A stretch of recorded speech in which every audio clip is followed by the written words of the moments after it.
Friend, smart science online classes में आपका स्वागत है।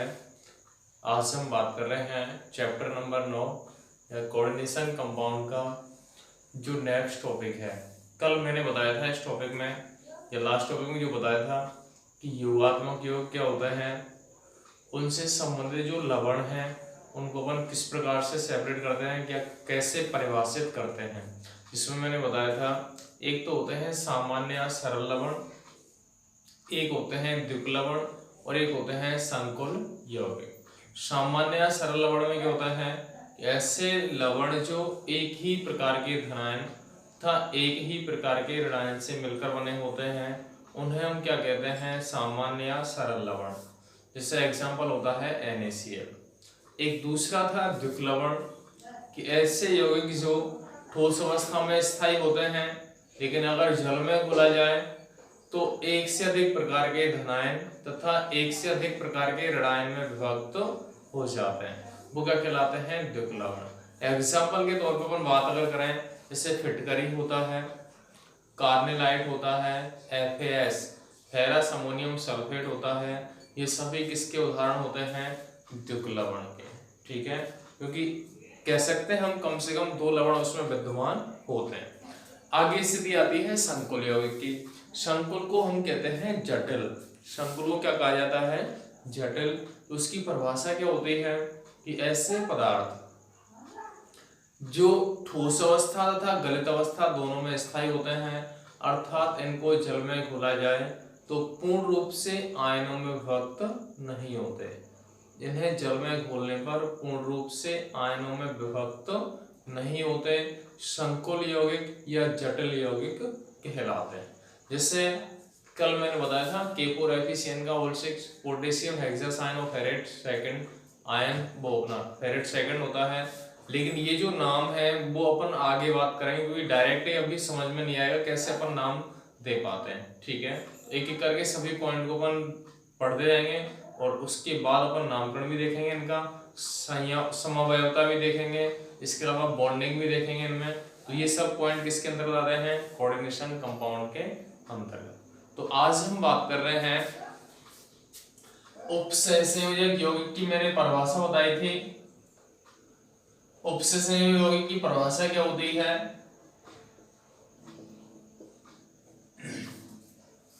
ऐसे यौगिक जिनमें केंद्रीय धातु परमाणु, क्योंकि हमें पता है कोई भी यौगिक जो होता है उसमें एक सेंट्रल एटम होता है जिसके चारों ओर अन्य समूह जुड़े हुए होते हैं। जब अन्य समूह जुड़ जाते हैं तो उसकी एक निश्चित संरचना प्राप्त होती है।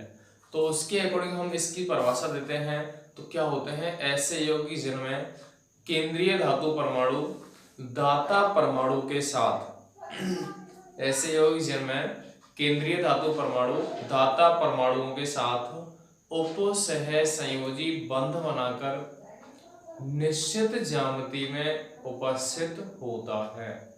दोबारा सुने, ऐसे यौगिक जिनमें केंद्रीय धातु परमाणु दाता परमाणु के साथ उपसहसंयोजी बंध द्वारा जुड़ करके निश्चित ज्यामिति में उपस्थित होता है, ऐसे यौगिक क्या कहलाते हैं, उपसहसंयोजक यौगिक। ठीक है, इसमें एक सेंट्रल एटम होता है, उसके संबंधित क्या होते हैं, दाता परमाणु।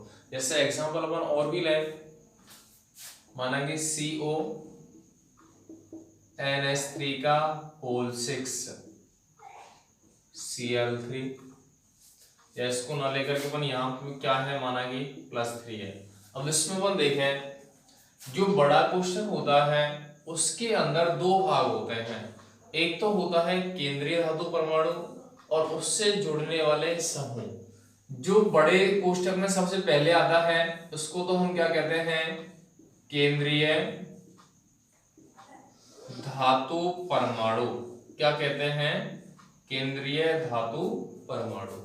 इसके अलावा इस CO के साथ, CO को अपन कहते हैं कोबाल्ट धातु है यहाँ पे, उस CO से कौन जुड़ रहा है, NH से जुड़ रहे हैं। कितनी संख्या में जुड़ रहे हैं, 6 संख्या में। तो ये क्या कहलाते हैं, दाता स्पीशीज। क्या कहलाते हैं, दाता स्पीशीज, क्योंकि ये इलेक्ट्रॉन देने का कार्य करते हैं। क्योंकि कैसे करते हैं, NH3 एक अणु है उस पे एक लोन पेयर विद्यमान होता है, क्योंकि नाइट्रोजन के बाह्यतम कोश में इलेक्ट्रॉन होते हैं टोटल 5। कितने इलेक्ट्रॉन होते हैं नाइट्रोजन के पास? 5 होते हैं बाह्यतम कोश में। 3 इलेक्ट्रॉन 3 हाइड्रोजन के साथ बॉन्डिंग कर लेते हैं, कितने इलेक्ट्रॉन बचते हैं? 2, अर्थात एक लोन पेयर विद्यमान होता है जिसको ये आसानी से दे सकता है। तो बंध कैसा बनाएगा? ये उपसह संयोजी बंध बनाएगा। तो यहां से अपन कह सकते हैं केंद्रीय धातु परमाणु धाता स्पीशीज के साथ उपसह संयोजी बंध द्वारा जुड़ करके एक निश्चित ज्यामिति में उपस्थित होता है, उससे हम क्या कहते हैं? उपसह संयोजक यौगिक। ठीक है, आगे हम बात करेंगे ये जो यौगिक अपन पढ़ रहे हैं उनसे संबंधित कुछ परिभाषाएं होती हैं, कुछ पारिभाषिक शब्द होते हैं, सभी को एक एक करके डिफाइन करते जाएंगे, कैसे होते हैं, किस प्रकार इनको परिभाषित करते हैं।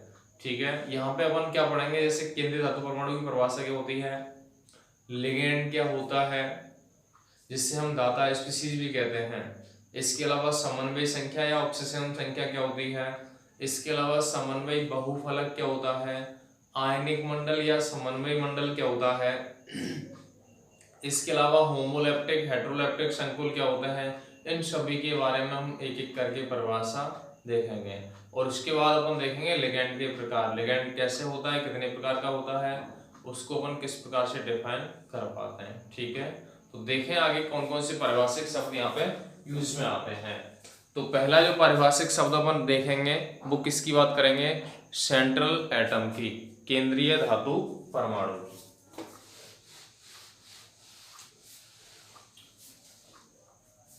प्रमुख पारिभाषिक शब्द, सम इम्पोर्टेंट डेफिनेशंस। सबसे पहला आता है केंद्रीय धातु परमाणु। पहला कौन सा आता है? केंद्रीय धातु परमाणु। इसकी परिभाषा क्या होती है? सुने, परिभाषा क्या होती है सुनेंगे। किसी संकुल यौगिक में, क्योंकि ऑक्सीजन यौगिक को अपन संकुल यौगिक भी कहते हैं, तो परिभाषा क्या होती है? किसी संकुल यौगिक में वह परमाणु या किसी संकुल यौगिक में उपस्थित वह परमाणु जो दाता परमाणुओं के साथ उपसह संयोजी बंध द्वारा जुड़ा हुआ होता है। दोबारा सुने परिभाषा, किसी संकुल यौगिक में उपस्थित वह परमाणु जो दाता स्पीशीज के साथ या दाता परमाणुओं के साथ उपसह संयोजी बंध बनाता है, उसे हम क्या कहते हैं? केंद्रीय धातु परमाणु। ठीक है, दूसरी स्थिति आती है लिगेंड। दूसरी स्थिति क्या आती है? लिगेंड। लिगेंड होता क्या है, कैसे परिभाषित करते हैं? किसी संकुल यौगिक में उपस्थित वह स्पीशीज, किसी संकुल यौगिक में उपस्थित वह स्पीशीज जो केंद्रीय धातु परमाणु के साथ उपसह संयोजी बंध द्वारा जुड़ी हुई होती है। दोबारा से सुने, किसी संकुल यौगिक में उपस्थित वह स्पीशीज जो केंद्रीय धातु परमाणु के साथ उपसह संयोजी बंध द्वारा जुड़ी होती है, उसे क्या कहा जाता है? लिगेंड। जो दाता स्पीशीज है या वह जो स्पीशीज है वो परमाणु हो सकती है, अणु हो सकती है, आयन हो सकती है। तो लिगेंड के रूप में परमाणु, अणु, आयन कुछ भी हो सकता है। अब यहां से अपन एग्जांपल ले रहे हैं क्या? Cr(H2O) का होल 6 + 3। अब यहां से अपन देखेंगे सेंट्रल एटम कौन सा है? क्रोमियम। कौन सा है ये? क्रोमियम है। परिभाषा अपने क्या दी थी इसकी? किसी संकुल यौगिक में उपस्थित वह परमाणु, किसी संकुल यौगिक में उपस्थित वह परमाणु जो दाता स्पीशीज के साथ, यहाँ H2O क्या करता है? इलेक्ट्रॉन देता है, इसको हम क्या कहते हैं? दाता स्पीशीज। तो किसी संकुल यौगिक में उपस्थित वह परमाणु जो दाता स्पीशीज के साथ उपसह संयोजी बंध बनाता है, क्या कहलाता है? केंद्रीय धातु परमाणु। क्या कहलाएगा? केंद्रीय धातु परमाणु। इसके अलावा लिगैंड की परिभाषा क्या होती है? ये तो क्या हो गया? सेंट्रल एटम हो गया, सेंट्रल एटम, ठीक है। इसकी परिभाषा ये होता है क्या? लिगैंड। इसकी परिभाषा क्या होती है? किसी संकुल यौगिक में उपस्थित वह स्पीशीज, किसी संकुल यौगिक में उपस्थित वह स्पीशीज जो केंद्रीय धातु परमाणु के साथ उपसह संयोजी बंध द्वारा जुड़ा होता है, उसे क्या कहा जाता है? लिगैंड। क्या कहते हैं? लिगैंड। अब इसकी अगर संरचना के अकॉर्डिंग बात अगर करें अपन, क्रोमियम है, H2O कितने यहाँ पे? 6।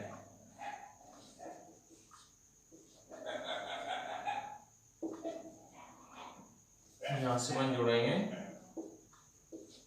H2O, ये कंडीशन। यहां से अपन लगा रहे हैं एरो, मतलब कौन सा बंध है? उपसहयोजी।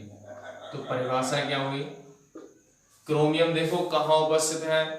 सभी के बीच में उपस्थित है, मतलब सेंटर पर उपस्थित है, तो उसको हम सेंट्रल एटम कह सकते हैं। तो क्रोमियम को अपन क्या कह रहे हैं कि वो है परमाणु जो दाता परमाणुओं के साथ, क्योंकि सभी परमाणु क्या करते हैं? इसको इलेक्ट्रॉन दे रहे हैं, तो दाता स्पीशीज के साथ उपसह संयोजी बंध द्वारा जुड़ा होता है, उससे हम क्या कर रहे हैं? सेंट्रल एटम या केंद्रीय धातु परमाणु, ठीक है। इसके अलावा H2 इलेक्ट्रॉन दे रहा है, तो उसके लिए अपन क्या कह रहे हैं कि वह स्पीशीज जो केंद्रीय धातु परमाणु के साथ उपसह संयोजी बंध बनाता है, क्या कहलाता है? लिगैंड कहलाता है। इस दाता स्पीशीज के रूप में अणु, परमाणु, आयन हो सकते हैं। अब यहां से अपन कह सकते हैं इस स्थिति में केंद्रीय धातु परमाणु इलेक्ट्रॉन ग्रहण करता है, तो उसको अपन क्या कहते हैं? ग्राही परमाणु। केवल क्या कह सकते हैं? ग्राही। ये कौन होगा? धातु। तो धातु तो क्या कहलाएगा? ग्राही कहलाएगा। इलेक्ट्रॉन देने वाला कौन है? लिगैंड। इलेक्ट्रॉन देने वाला कौन है? लिगैंड। तो इसको हम क्या कहते हैं? दाता परमाणु। तो सीधी सी बात है, संकुल यौगिकों में केंद्रीय धातु परमाणु ग्राही की तरह कार्य करता है, जबकि लिगैंड दाता स्पीशीज की तरह कार्य करता है। तो दोनों परिभाषा अपनी क्लियर होनी चाहिए, केंद्रीय धातु परमाणु क्या होता है और लिगैंड क्या होता है, ठीक है। कोई समस्या? आगे चलें। चलो आगे हम बात करेंगे समन्वय संख्या या उपसह संयोजन संख्या। समन्वय संख्या या उपसह संयोजन संख्या। तीसरा है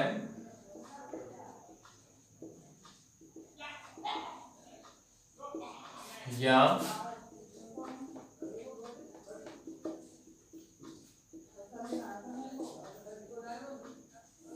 समन्वय संख्या या उपसह संयोजन संख्या। सुने परिभाषा क्या होती है? किसी संकुल यौगिक में केंद्रीय धातु परमाणु से जुड़ने वाले, किसी संकुल यौगिक में केंद्रीय धातु परमाणु से जुड़ने वाले कुल दाता परमाणुओं की संख्या या एक दंतुक लिगैंडों की संख्या क्या कहलाती है? समन्वय संख्या या उपसह संयोजन संख्या कहलाती है, ठीक है। परिभाषा दोबारा सुने। किसी संकुल यौगिक में केंद्रीय धातु परमाणु से जुड़ने वाले कुल दाता परमाणुओं की संख्या या एक दंतुक लिगैंडों की संख्या समन्वय संख्या या उपसह संयोजन संख्या कहलाती है। कैसे आएगा वो देखें। NiCN का होल 4 -2। यहां हम कहें निकेल क्या है? Central atom. क्या है? केंद्रीय धातु परमाणु। इससे कौन जुड़ रहे हैं? Cn कितने जुड़ रहे हैं? 4।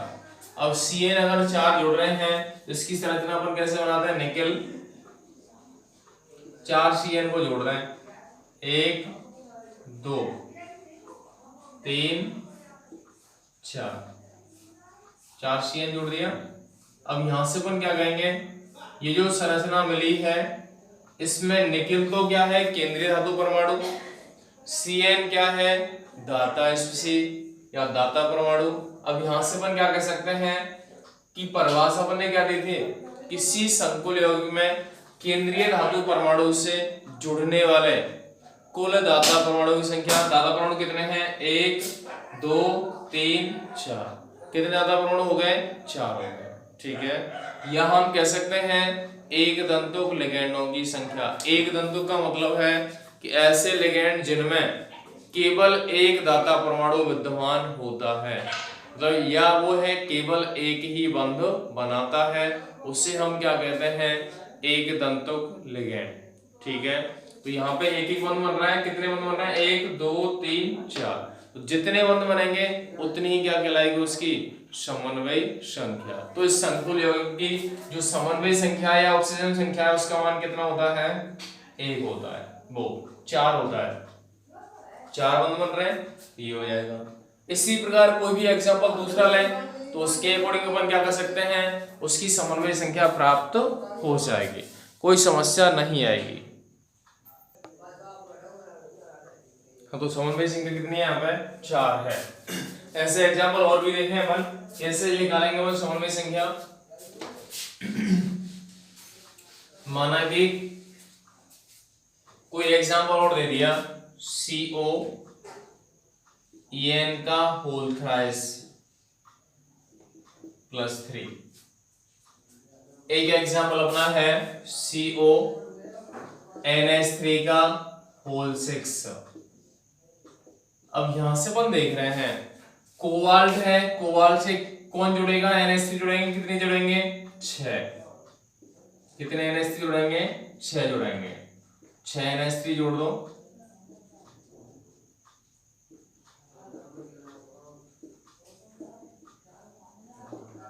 6 NH3 अगर जोड़ेंगे तो 1 2 3 4 5 6, कितने बंध बन गए यहाँ पे, 6 बने। अब 6 अपन कह सकते हैं कि CO जो धातु परमाणु है वो कितने दाता परमाणु से घिरा हुआ है, 6 के द्वारा घिरा हुआ है, तो यह उसकी क्या कहलाएगी, समन्वय संख्या। तो यहां से अपन कह सकते हैं एक दंतुक लिगेंड का मतलब है एक बंध बनाता है, NH3 कितने बंध बनाता है, 1 बनाता है, मतलब NH3 तो है ही, उसके अलावा नाइट्रोजन कितने बंध बना सकता है, कोबाल्ट के साथ 1 बना सकता है, एक दंतुक लिगेंड है। अगर कोई परमाणु या कोई लिगेंड 2 बंध बनाता है धातु परमाणु उसके केंद्रीय धातु परमाणु के साथ, तो उसको अपन क्या कहेंगे, द्विदंतुक लिगेंड। तो यहाँ कितने बंध है, 1 2 3 4 5 6, तो इसकी समन्वय संख्या या ऑक्सीजन संख्या कितनी मिलेगी, 6 मिलेगी। ठीक है, अब यहां से अपन देखें ये धातु परमाणु है, EN क्या है, लिगेंड, EN क्या है, लिगेंड है। तो यहां से अपन कह सकते हैं EN का पूरा नाम क्या होता है, एथिलीन डाई एमीन। क्या नाम होता है इसका, एथिलीन डाई एमीन। इसका संरचना क्या होती है, CH2 CH2 NH2 NH2। अब यहां से हम देखें कार्बन कितने बॉन्ड बनाता है, टोटल 4, 2 तो हाइड्रोजन द्वारा वैलेंसी कंप्लीट है, 2 ये बंध बन रहे हैं, यहाँ पे भी 4 बंध बन रहे हैं। इस नाइट्रोजन के वाइटम कोष में इलेक्ट्रॉन कितने होते हैं, 5 होते हैं, 5 में से 3 बंध तो इसने बना लिए, 2 तो हाइड्रोजन के साथ, 1 यहाँ पे क्या रह गया, एक लोन पे रह गया, उसी प्रकार एक लोन पे यहाँ पे रह गया। इसका मतलब क्या है, ये एक इलेक्ट्रॉन दे सकता है, एक लोन पे दे सकता है, बंध बना सकता है, ये भी लोन पे दे सकता है तो बंध बना सकता है, मतलब ये पूरा जो अणु है वो है कितने बंध बना सकता है, 2, और 2 अगर बना सकता है तो इसको हम क्या कहते हैं, द्विदंतुक लिगेंड। क्या कहते हैं, द्विदंतुक लिगेंड। ठीक है, इसका नाम एथिलीन डाई एमीन अपन कहा है, ये तो एथिलीन है, और NH2 को हम क्या कहते हैं, एमीन। कितनी संख्या है, 2, तो इसका नाम क्या है, एथिलीन डाई एमीन। ठीक है, पूरा जो अणु है या EN का जो अणु है वो एक बार में 2 बंध बनाता है, इसका मतलब कैसा लिगेंड है ये, द्विदंतुक। कैसा लिगेंड है? द्विदंतुक लिगेंड है। अब EN कितने इसमें जोड़ रहे हैं? CO के साथ 3 जोड़ रहे हैं। अब एक EN कितने बंध बनाता है? 2 बनाता है, तो 3 कितने बंध बनाएंगे? 6। दोबारा से सुने, CO EN के साथ बॉन्डिंग कर रहा है। EN द्विदंतुक लिगेंड है, अर्थात EN में 2 दाता परमाणु उपस्थित होते हैं जो केंद्रीय धातु परमाणु के साथ बॉन्ड बनाते हैं। लेकिन यहाँ जो संख्या है EN की कितनी है? 3 है, अर्थात एक EN 2 बंध बनाएगा, तो 3 कितने बनाएंगे? 6। तो यहाँ से अपन क्या कहेंगे कि इसकी जो समन्वय संख्या का मान है वो कितना होता है? 6 होता है, या उप सह संयोजन संख्या का मान 6 होता है। तो हम कह सकते हैं CO 6 उप सह संयोजी बंध द्वारा जुड़ा हुआ होता है। तो इस प्रकार से हम क्या निकालते हैं? समन्वय संख्या या उप सह संयोजन संख्या की गणना कर पाते हैं, कैलकुलेट कर पाते हैं। ठीक है, कोई समस्या? तो ये हो जाएगा समन्वय संख्या या उप सह संयोजन संख्या। आगे हम बात करें क्या होती है, आगे स्थिति क्या मिलेगी? देखो, अगली डेफिनेशन हम बात कर रहे हैं क्या होती है? समन्वयी बहुफलक। क्या होती है? समन्वयी बहुफलक। समन्वयी बहुफलक का मतलब क्या होता है? संकुल यौगिकों में केंद्रीय धातु परमाणु तथा उससे जुड़े हुए लिगेंड। क्या कह रहे हैं? संकुल यौगिकों में केंद्रीय धातु परमाणु तथा उससे जुड़े हुए लिगेंड त्रिविम में एक निश्चित ज्यामिति में व्यवस्थित होते हैं। क्या कह रहे हैं? दोबारा सुनाएं। संकुल यौगिकों में केंद्रीय धातु परमाणु तथा लिगेंड त्रिविम में एक निश्चित ज्यामिति में व्यवस्थित होते हैं। जो प्राप्त संरचना है उसे क्या कहा जाता है? समन्वयी बहुफलक। क्या कहते हैं? समन्वयी बहुफलक। यह उप सह संयोजन संख्या पर निर्भर करती है। कैसे आता है? माना कि समन्वय संख्या का मान कितना है? 2 है। 2 अगर होता है तो संरचना का नेम होता है क्या? रेखीय। क्या होता है? रेखीय। ठीक है, अब रेखीय अगर है तो सीधी सीधी से अपन कहते हैं Ml2। M तो क्या है? केंद्रीय धातु परमाणु, और L क्या है? लिगेंड। तो अपन को पता है अगर Cn बराबर 2 है तो लिगेंड का मान भी 2 आएगा। और ये अगर स्थिति आती है तो संरचना कैसी होगी? M L और L। इस प्रकार की संरचना आ जाएगी, नहीं आएगी? मतलब सीधी संरचना मिलेगी। तो उस ज्यामिति को अपन क्या कहेंगे? रेखीय। Cn का मान अगर कितना होता है? 3, तो 3 होने पर संरचना का नाम होता है त्रिकोणीय समतलीय। कोऑर्डिनेशन नंबर 3 होने पर संरचना का नेम होता है त्रिकोणीय समतलीय। अगर एग्जांपल अपन लें तो Ml3 आएगा। संरचना बनाए, M तो बीच में, इसके अलावा L जोड़ दें अपन 3, L L L।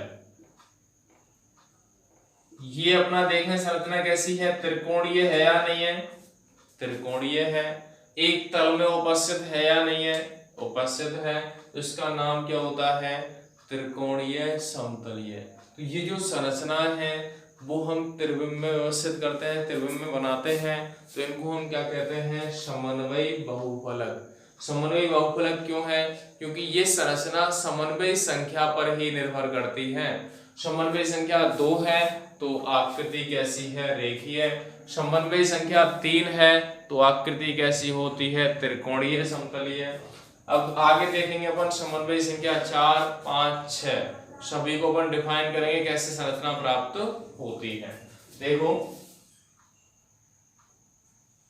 कैसे आएगी। समन्वय संख्या 4 की बात करें, देखो समन्वय संख्या कोऑर्डिनेशन नंबर कितना आएगा? 4। कोऑर्डिनेशन नंबर 4 आता है तो दो संरचना अपन बात करते हैं, एक तो आती है वर्गाकार समतलीय और एक आती है चतुष्फलकीय। दो संरचना आती हैं, एक तो आती है वर्गाकार समतलीय और एक क्या आती है चतुष्फलकीय। वर्गाकार समतलीय के लिए अपन एग्जांपल है ML4, क्योंकि L का मान 4 है तो कोऑर्डिनेशन नंबर 4 ही मिलेगा। इसकी संरचना बनाए M L जोड़ दें, कितने आएंगे 4, 1 2 3 4। कौन सा बंद बनेगा यहाँ पे ऑब्सेसिव जी। अब इसकी संरचना का नाम देखो कैसे है, वर्गाकार समतलीय है या नहीं है। एक वर्ग बन रहा है और एक तल में उपस्थित है, तो इसका नाम क्या होगा वर्गाकार समतलीय। क्या होगा नाम वर्गाकार समतलीय। यहां पर एग्जांपल है ML4, यहां भी समन्वय संख्या 4 दिख रही है। M4 क्या होता है सेंट्रल एटम। संरचना बनाए M, इसकी संरचना किसके समान होगी CH4 के समान। किसके समान होगी CH4। और CH4 में आपने देखा है कार्बन परमाणु चतुष्फलकीय ज्यामिति में व्यवस्थित होता है। अब यहां से अपन संरचना बनाते हैं, ये हो गई संरचना। इसको हम क्या कहते हैं टेट्राहेड्रल शेप। अब यहाँ पे अपन कहते हैं चतुष्फलकीय कैसे है, क्योंकि यहाँ 4 फलक विद्यमान होते हैं। कितने फलक होते हैं 4, और 4 फलक अगर होंगे तो संरचना का नाम क्या आएगा चतुष्फलकीय प्राप्त होगा। अब 4 फलक कैसे आते हैं, वैसे तुमने पढ़ा होगा किस प्रकार से अपन फलकों की स्थिति याद करते हैं, कैसे आएगा वो देख लेना, कैसे अपन फलक प्राप्त कर सकते हैं। देखो कैसे अपन फलक निकालें। टेट्राहेड्रल शेप की बात कर रहा हूं मैं। टेट्राहेड्रल शेप में अपन को पता है कितने बंद बनते हैं टोटल 4 बंद की स्थिति अगर देखेंगे तो कैसी कंडीशन मिलेगी। देखें ये अपनी टेट्राहेड्रल शेप है, ठीक है। कैसे अपन देखें, ये ऊपर वाला बॉन्ड है, ये इधर राइट है, लेफ्ट है, ये बैक वाला बॉन्ड है। अब अपन देखें इसको टेट्राहेड्रल शेप ही क्यों कहते हैं, कैसे होती है टेट्राहेड्रल शेप। टेट्राहेड्रल का मतलब है चतुष्फलकीय, मतलब इस ऐसी संरचना जिसमें 4 फलक विद्यमान होते हैं। फलक का मतलब क्या होता है, 3 बिंदु अगर मिल जाए तो फलक मिल जाएगा, लेकिन 2 बिंदु अगर मिलते हैं तो फलक नहीं मिलता, केवल क्या मिलती है एक रेखा मिलती है। तो 3 से ज्यादा अपने बिंदु अगर मिलाते हैं तो फलक की स्थिति मिल सकती है। 4 मिलते हैं तो भी फलक मिल जाएगा, 5 हो तो भी फलक मिलेगा। अब यहां से अपन देखें 1 2 3, इन तीनों पॉइंट को मिलाएं, एक सरफेस यहाँ पे मिलेगा, एक फलक मिलेगा अपन को। इसके अलावा 1 2 3 इनको मिलाएं तो एक फलक मिलेगा, 1 2 3 बैक वालों को मिलाएं इधर भी फलक मिलेगा। कितने फलक हो गए 1 2 3, ठीक है। 1 2 3 इन तीनों को मिलाएं एक फलक हो जाएगा। कितने फलक मिलेंगे यहाँ पे टोटल 4, और 4 फलक अगर यहाँ पे प्राप्त होते हैं तो इस संरचना को हम क्या कहते हैं चतुष्फलकीय संरचना। क्या कहेंगे चतुष्फलकीय संरचना, ठीक है। तो ये तो क्या हो गया वर्गाकार वो अपना समन्वय संख्या 4 के लिए संरचना कैसे प्राप्त होती है। आगे हम बात करेंगे क्या समन्वय संख्या 5 कौन सी होती है, समन्वय संख्या 5। समन्वय संख्या अगर 5 है तो उसकी संरचना क्या होती है देख लें। वैसे ये जो टॉपिक्स है ना वो किससे संबंधित है संकरण से, और संकरण तुमने लास्ट ईयर पढ़ा होगा 11th क्लास में। एक चैप्टर है चैप्टर नंबर 4